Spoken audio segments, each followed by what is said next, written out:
이스라엘에 가면은 야드바셈이라고 하는 홀로코스트 추모관이 있다고 합니다. 홀로코스트란 뭐냐면은 2차 세계대전 때 나치가 유대인 600만 명을 학살한 사건이 홀로코스트입니다. 그래서 야드바셈이란 뜻이 뭐냐면은 이름을 기억하다. 그래서 600만 명의 그 유대인이 죽었는데 그들을 이름을 기억하는 추모관이라고 할 수가 있습니다. 연간 방문자가 100만 명입니다. 근데 독일인이 와가지고 차마 그 처참한 환경을 보지 못해서 되돌아가거나 눈물을 흘리면서 본다고 합니다. 근데 놀라운 것은 가이드하는 유대인이 뭐라고 그러냐면은 우리는 복수하기 위하여 과거를 이렇게 기억하는 것이 아니라 다시는 무릎을 꿇지 않기 위해서입니다. 우리는 독일 사람들을 이미 용서했습니다. 참 대단한 사람들이죠. 이 야드바셈 추모관에는 이런 문구가 새겨져 있다고 합니다. Forgive but never forget. 따라합시다. 용서하라. 그러나 잊지는 말라. 그러니까 유대인들은 독일인을 용서했지만은 그 홀로코스트의 끔찍한 과거의 역사를 결단코 잊지 않는 것은 다시는 그런 일을 겪지 않기 위해서 과거를 거울로 삼는다는 것입니다. 여러분, 오늘이 6.25 전쟁이 발발한 지 73년째가 되고 휴전 협정이 체결된 지 7월 27일이면은 이제 70년이 됩니다. 6.25 전쟁만큼 우리 민족의 전체의 아픔과 고통과 슬픔과 피해를 준 사건이 없었습니다. 그 당시에 6.25로 죽었던 사람이 실종자 포함해서 300만 명입니다. 그 당시 우리나라 남북한 인구가 3천만 명이에요. 그러면 10명 중 1명이 죽었단 말입니다. 홀로코스트로 죽은 사람이 몇 명이라고요? 나치한테 600만 명입니다. 그러면 대한민국이 6.25 전쟁으로 말미암아 죽은 사람이 실종된 사람까지 홀로코스트의 반 정도가 됩니다.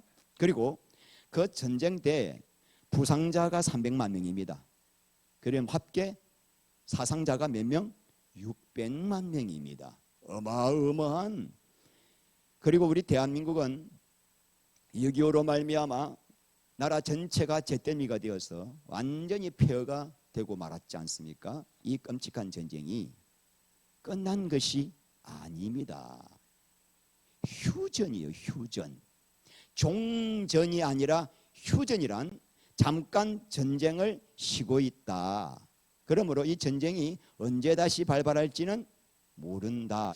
여러분, 북한이요, 자기 국민들을 굶겨 죽이면서까지도 이 ICBM 대륙간 탄도 미사일, 인터컨티넨탈 발리스틱 미사일을 개발하는데 온 국력을 모으는 이유가 뭡니까? 미국을 위협하기 위해서입니다. 야, 미국 너네들 본토에 핵미사일 쏘아 붙기 전에 주한미군 철수해, 이거예요. 북한의 목적은 뭐예요? 주한미군 철수하면 뭐 하겠다고요? 대한민국 공산화하겠다는 겁니다. 자나깨나 미사일 쏘아대는 이유는 미국을 협박하기 위해서입니다. 미국에서 주한미군을 철수하면은 대한민국은 핵무기 가진 북한과 전쟁 게임 자체가 안 됩니다. 무조건 항복하거나 우리 전부 다 전멸, 양자 해결밖에 없습니다. 6.25 여러분 발발 전에 이 공산주의자들이 1948년도 49년도 데모했던 내용이 뭔지 압니까? 주한미군 철수하라. 그래서 1949년 6월 달에 철수한 지 정확하게 1년 뒤에 소련군 탱크를 몰고 6.25가 벌어진 것 아니겠습니까? 근데 여러분, 역사는 계속 반복합니다. 지금도 북한에서 주구장창 외치는 구호가 뭡니까?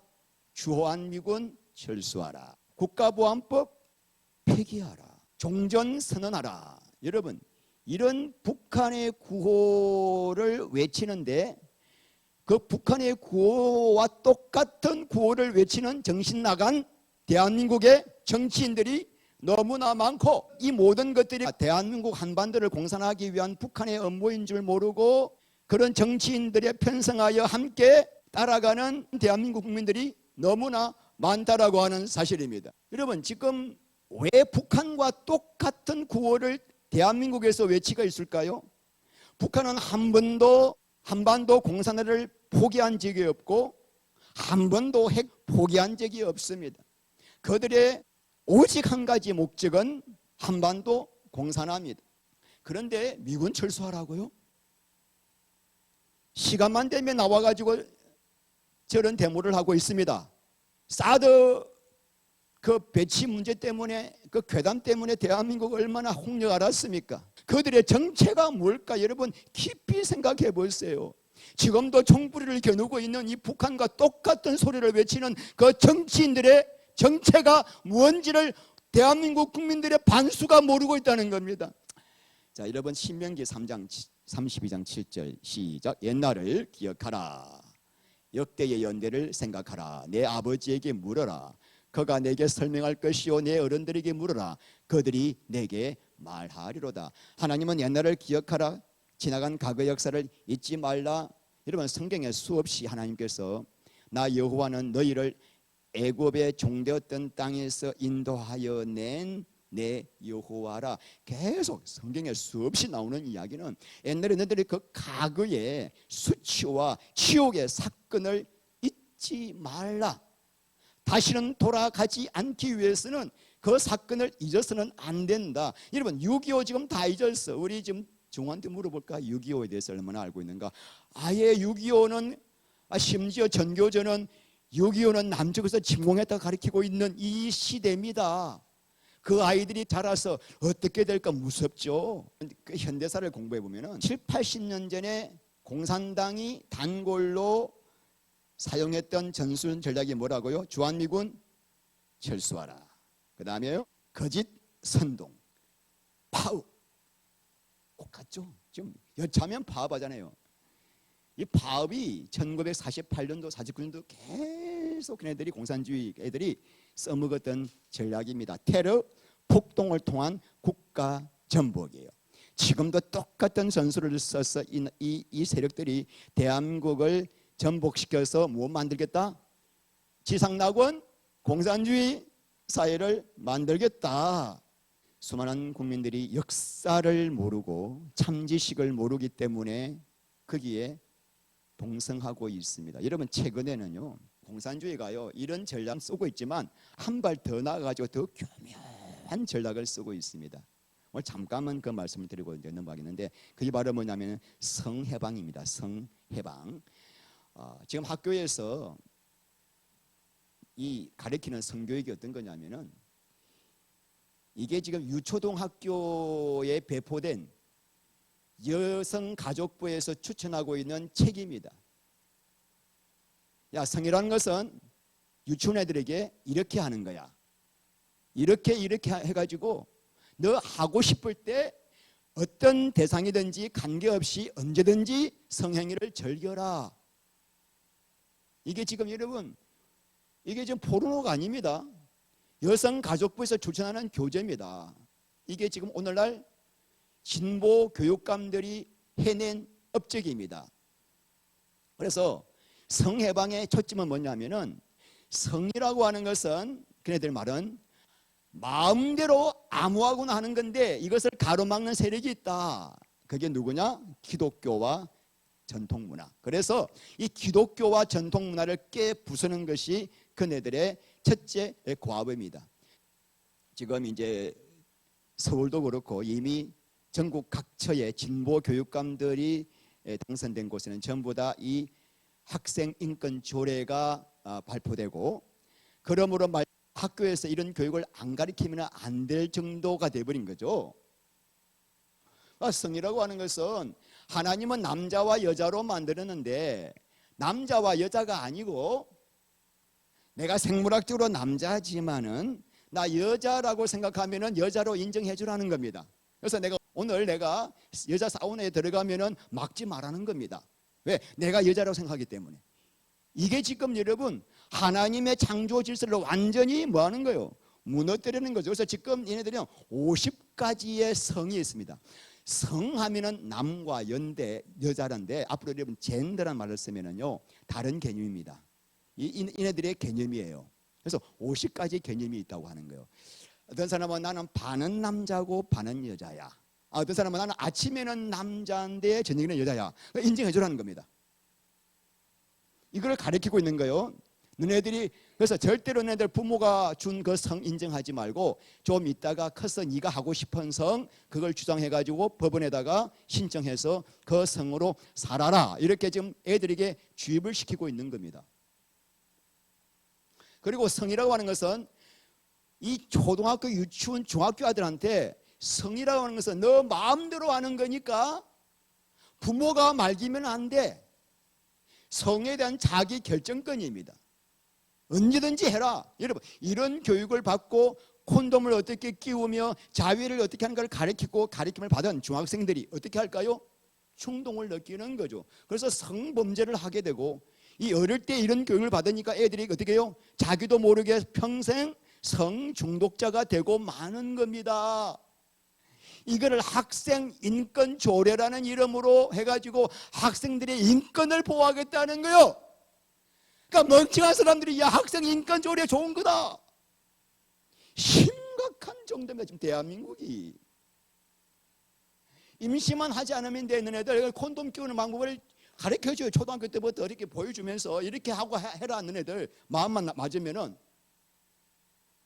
이게 지금 여러분 공산주의의 영이라는 겁니다. 이게 대한민국의 실태고요. 이런 걸 학교에서 가르치라는 겁니다. 애들 그래서 성범죄 해가지고 애들 인생을 파탄시키라. 결론적으로 얘네들은 뭐냐면은 동성애를 조장하는 거야. 아까 젠더라는 것은 결국은 남자와 남자가 결혼할 수 없으니까 남자가 나는 여자라고 생각할 때 인정해 주라는 겁니다. 그러면 어떻게 돼요? 난 여자가 돼. 그러면은 남자끼리 사는 수 있다는 거예요. 그러니까 동성애를 합법화시키기 위한 전 단계입니다. 동성애가 합법화되면 어떻게 되죠? 씨가 말라지는 거예요. 그리고 가정이 해체됩니다. 여러분 karl 막스의 공산당 선언에 이 가정이라고 하는 것은 뭐냐면은 자본주의를 유지시켜주는 아주 악한 수단으로 보고 있어요. 그래서 이 가정을 해체시키고 국가를 해체시키면 어떻게 된다? 자본주의가 무너지고 공산주의가 세워진다. 그래서 이 모든 이론 따라 지금 성해방이라는 것이 페미니즘도 마찬가지고 이 공산주의의 무서운 전략이 착착착착 전 세계적으로 이루어지고 있다 이겁니다.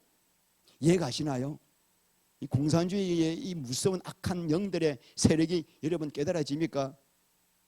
그런데 지금 차별금지법이 다 이거 하자는 겁니다. 그러니까 차별금지법이 학생인권조례에서 이미 실시되고 있는 거를 이제 이거를 법으로 정해가지고 이렇게 하자는 거예요. 이렇게 차별을 금지하는 법 이렇게 들으니까 국민들이 좋은 법을 왜 반대하느냐 기독교에서. 이게 공산주의의 수단입니다. 방법이. 걔네들은요 겉으로는 얼마나 거룩하고 아름답게 포장한지 몰라. 그 속에는 영혼을 죽이는 무서운 전략이 공산주의의 정체입니다. 계시록 18장 4절 말씀에 너희는 거기서 나와 그들의 죄악에 참여하지 말고 그들이 받을 죄악을 함께 받지 말라. 이러면 지금 대한민국 수많은 이 사람들이 이 파악이 안 되고 분별이 안 돼가지고 이 자들의 뒤를 따라가고 있는데 빨리 깨달아서 거기서 나와야 합니다. 같이 거기서 촛불 들고 있으면 안 돼요. 오늘 6.25를 맞이해서 6.25 전쟁에 대해서 잠깐만 좀 설명하고 공산주의가 어떤 건가를 좀 보겠습니다. 1950년 6월 25일 날 북한군 20만 명이 T-34 소련군 전차를 242대를 몰고 왔어요. 그 당시 전투력을 비교해 보면 상대가 안 됩니다. 병력이 지금 20만 명 대 10만 명입니다. 그런데 이 20만 명 중에서도 이번 옛날에 그 장개석 전투 싸웠던 모택동 군대를 팔로군이라는데 이 팔로군 중에 조선인 5만 명이 있었거든요. 그 5만 명이 전부 다 그 사람은 완전 전투의 달인들이죠. 그 5만 명이 북한군의 인민군에 포함된 거예요. 근데 대한민국은 그 당시에 이미 1년 전에 어떻게 됐어요? 주한미군 철수했습니다. 그리고 일본군이 남겨오고 난 재래식 무기 가지고 훈련하고 있던 상태에 게임이 안 되는 거예요. 이 탱크가 T-34 전차인데 제2차 세계대전 때 소련이 독일을 무찌르려고 만들었던 제2차 세계대전 최고의 인기 있는 무기였어요. 대한민국은 탱크가 전체가 하나도 없습니다. 비교가 전투기 22대 고물 전투기, 그러니까 붙으면 백전백패가 되는 싸움이죠. 그런데 대한민국을 지켜냈습니다. 할렐루야. 왜요? 하나님이 보호하신다. 진짜 이거는 기적입니다. 제가 이거 쭉 많은 자료를 공부하면서 야, 이건 진짜 하나님이 대한민국을 사랑하신다. 왜? 저와 여러분이 있기 때문이에요. 할렐루야. 주님을 사랑하는 백성. 그래서 북한은 서울을 6월 28일 날 바로 서울을 점령하고 한 달 만에 낙동강까지 내려가 가지고 낙동강 방어선을 구축하게 됩니다. 자, 여러분 이때 어떤 일이 생기냐면은 정말 놀라운 기적이 일어나는데 가장 큰 기적은 유엔군 파병입니다. 6.25가 나자마자 이승만 대통령이 그 보고를 받고 난 다음에 주미 대사 무초한테 만나가지고 이야기합니다. 지금 이 6.25 전쟁은 단순한 민족적 전투가 아니라 자유진영에 대한 공산진영의 공격이다. 그러므로 이 전투는 전 세계 자유우방들이 힘을 모아서 우리가 대응해야 한다. 이렇게 막 강조했습니다. 그래서 이 무초 대사가 바로 토르만 대통령에게 전화했습니다. 지금 대한민국이 북한에 공격받고 있습니다. 그러니까 토르만이 노발대 버린 거예요. 뭐라고? 대한민국은 1948년 9월 달에 프랑스의 유엔 총회에서 합법적인 정부로 인정받은 나라입니다. 그런데 그때 북한도 인정받으려고 왔는데 파리 공항에서 입국이 거부됐어요. 할렐루야. 그러니까 대한민국은 우리 유엔이 인정한 나라고 저 북한은 뭐예요? 불법 단체죠. 이 트루먼 대통령이 바로 그날 유엔 안전보장이사의 이사국 회의를 열었던 거예요. 여러분 아시다시피 안보리에는 미국, 영국, 프랑스, 러시아, 중국 상임 이사국 5개국이 있는데 이 5개국이 만장일치가 되어야 유엔군을 파병할 수가 있습니다. 그런데 소련이 찬성할 리가 있습니까? 없습니까? 김일성이가 박헌영이 하고 올라가가지고 소련 스탈린 만나가지고 학답 받고 내려온 거거든요. 소련제 무기 가지고 침투하고 있는데 소련의 목표는 뭐죠? 한반도 공산화입니다. 그러므로 절대로 소련이 러시아가 찬성할 리가 있습니까? 없습니까? 그런데 이 표기라는 날 이 말리크라고 하는 러시아 대표가 나타나지 않는 거예요. 많은 추측이 있습니다. 야, 이거 그날 이 말리크라는 이 대표가 나타났으면 분명히 뭐였어요? 반대했을 것이고 그러면 대한민국의 유엔군 파병이 됩니까? 안 됩니까? 파병 안 되면 끝난 거예요. 완전 그대로 끝난 거죠. 우리는 부산 아파트에서 다 빠져 죽어야 되는 거예요. 그래서 많은 추측이 있습니다. 왜 그날 말리크가 오지 않았을까? 첫 번째, 아마 설사가 났을 것이다. 두 번째는 뭐 병기가 연착됐을 것이다. 우리는 믿습니다. 하나님이 하셨습니다. 할렐루야. 하나님이 막으신 거예요. 이거 그때 상황 보면은 하나님이 하셨다는 이 막 감동이 저절로 올라옵니다. 만약에 그날 소련 대표가 나타났으면 우리는 지금쯤 친애하는 수령 김정은 동지 뭐 이러면서 또 살 거 아니에요. 기가 막히죠. 야, 역사의 이 고비고 보면 한 순간 한 포인트마다 하나님이 대한민국을 보호하시다는 것을 알 수가 있습니다. 그래서 6.25가 발발한 지 열흘도 안 된 7월 4일 날 미 24사단 부대가 부산에 도착합니다. 김일성이가 추측하기를 미국이 배를 타고 한국까지 오는데 적어도 한 달은 걸릴 거야. 그래서 한 달 안에 대한민국을 공산화한다라고 계획을 세웠는데 바로 7월 4일 오게 된 거예요. 그러니까 완전히 계획이 차질 나버린 거죠. 둘째 기적은 여러분 뭘까요? 인천 상륙 작전에 성공한 거예요. 이 인천 상륙 작전에 성공할 확률이 자세한 내용 빼고 5,000분의 1입니다. 그래서 모든 사람들이 이거는 안 되는 거다. 이 2시간 안에 어떻게 230척의 그 군함을 보내가지고 7만 명의 수송을 이렇게 상륙시킬 수 있느냐, 이건 안 되는 거다라고 계속 다 반대했는데 메가더 장군은 뭐라고 했냐면은 그래서 해야 한다. 왜? 5,000분의 1의 성공 확률이 없기 때문에 김일성이가 절대로 인천을 지키지 않을 거다. 절대로 인천 상륙작전 하지 않을 거라고 김일성이가 확신할 거다. 그래서 우리는 해야 한다 해가지고 어떻게 했어요? 정말로 성공을 했던 거죠. 이거 성공 못했으면 우리 또 대한민국 끝났습니다. 이게 성공하니까 놀랍게도 그 당시 전투가 바로 이 낙동강선에서 전부 다 붙어가지고 이 인민군들이 전부 다 여기에 다 내려왔어요.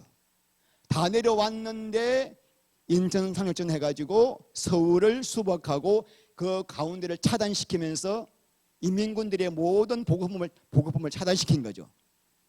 고사가 된 거죠. 그러면서 이 유엔군은 평양을 올라가서 어디까지 올라갑니까? 압록강까지. 이게 압록강까지 올라가가지고 7년 대병사들이 거기서 동해물과 부르고 이제 통일을 앞두고 있는 이 시점에 그놈의 100만 중공 대군들이 인해 전술로 쳐들어오는 바람에 눈물을 머금고 후퇴하다가 3년 동안 전쟁을 끌고는 1953년 7월 27일 날 뭘 하게 됩니까? 판문점에서 휴전 협정을 하게 됩니다. 여러분, 세 번째 기적은 뭐냐면은 흥남에서 탈출할 때 사건은 국제 시장을 보시기 바랍니다. 여러분, 공산주의의 가장 중요한 특징은 뭘까요? 첫째는 사유재산 철폐입니다. 그래서 전 모든 생산 수단을 국유화하자. 두 번째는 평등한 사회를 이루어서 그래서 능력 따라 일하고 필요 따라 분배하자. 아주 좋죠. 마르크스 앵겔스가 1948년도에 이 공산당 선언을 하면서 그 당시 이제 이 공산당 선언할 때에 유럽은 산업혁명으로 말미암아 어마어마하게 공업이 발달하면서 자본가는 배를 불리고 노동자들은 계속 비참하게 살게 되니까 빈익빈 부익부가 극심화된 거죠. 그래서 이때 이 마르크스 앵겔이 선포한 이 공산당 선언이 사람들에게 너무나 매력적인 거예요. 우리 모두 똑같이 살자.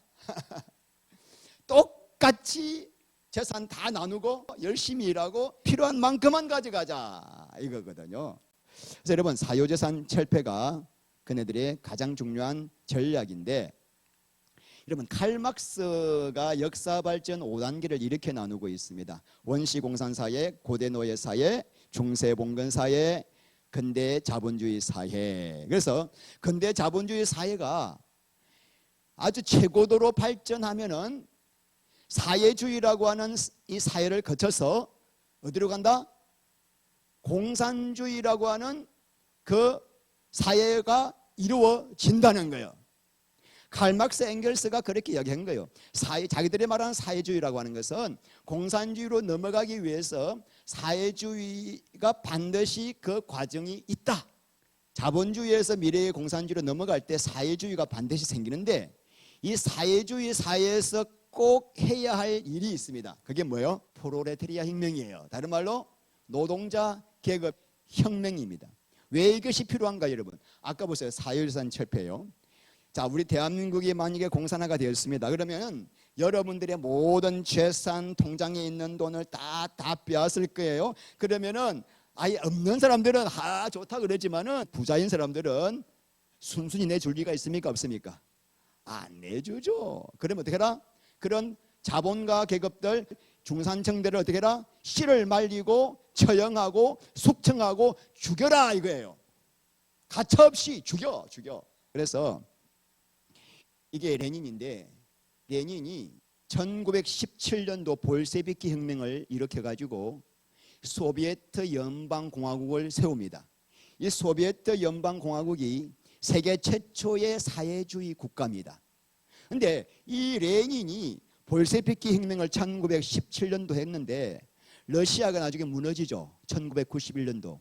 무너진 74년 동안에 공산혁명을 위하여 죽인 인구가 1억 1천만 명입니다, 여러분. 제가 왜 공산주의를 악령의 화신이라고 말하는지 아시겠습니까? 공산주의라는 사상에 들어오게 되면은 이들은 유물론 사상이고 하나님을 부인하는 사람들이기 때문에 이 사상에 들어오면은 인간 목숨은 뭐다? 파리 목숨이에요. 그냥 쪼아 죽여요. 그래서 김정은이가 어떻게 했습니까? 자기 친형을 독살했잖아요.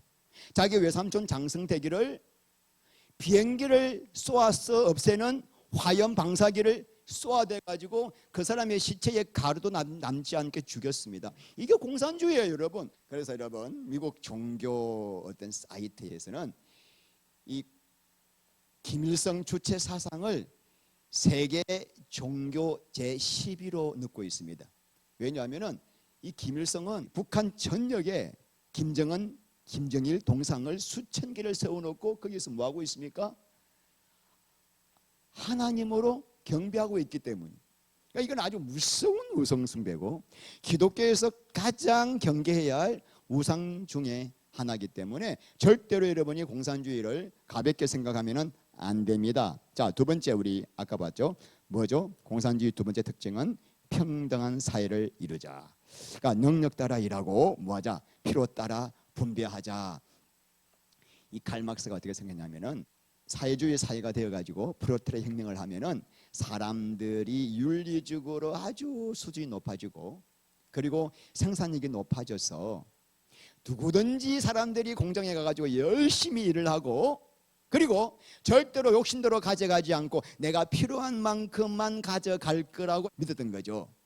그런데 정작 해보니까 어떻게 해요? 사람들이 1시간 일해도 10만 원 주고 10시간 일해도 10만 원 주니까 일을 아무도 안 하는 거예요. 열심히 일을 하지 않고 가져갈 때는 더 많이 가져가고 싶어 하는 거예요.